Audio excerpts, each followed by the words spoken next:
കൊരിന്ത്യർക്കെഴുതിയ 2 ലേഖനം 4 അധ്യായം 7 എങ്കിലും ഈ അത്യന്ത ശക്തി ഞങ്ങളുടെ സ്വന്തം എന്നല്ല, ദൈവത്തിന്റെ ദാനമത്രേ എന്ന് വരേണ്ടതിന് ഈ നിക്ഷേപം ഞങ്ങൾക്ക് മൺപാത്രങ്ങളിലാകുന്നു ഉള്ളത്.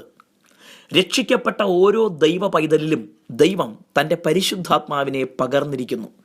ദൈവസന്നിധിയിൽ വിശുദ്ധിയോടെ ജീവിച്ച് വചനത്തിൽ ബലപ്പെട്ട് പ്രാർത്ഥനയിലും കൂട്ടായ്മയിലും വർദ്ധിക്കുമ്പോൾ നമ്മുടെ മേൽ അധികം ആത്മാവിൻ്റെ നിറവുണ്ടാകുന്നു.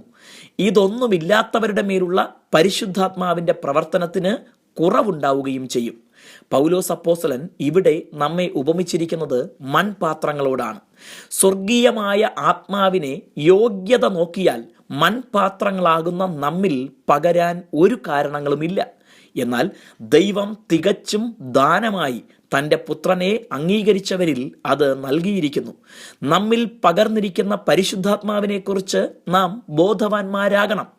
അയോഗ്യരായ നമ്മിൽ ഇത്ര മഹത്തായ ദാനം പകരപ്പെട്ടിരിക്കുമ്പോൾ നാം ദൈവത്തോട് നന്ദിയുള്ളവരും നമ്മിൽ വസിക്കുന്ന ആത്മാവിനെ അനുസരിച്ച് ജീവിക്കുന്നവരും ആയിരിക്കണം. മാത്രമല്ല, ഈ ആത്മാവിനാൽ നമ്മിൽ വന്നിരിക്കുന്നത് അത്യന്ത ശക്തിയാണ്. ഈ അത്യന്ത ശക്തിയാൽ നമുക്ക് പാപത്തെയും ലോകത്തെയും പിശാചിനെയും പരാജയപ്പെടുത്തുന്ന ഒരു ജീവിതം നയിക്കാനാകും.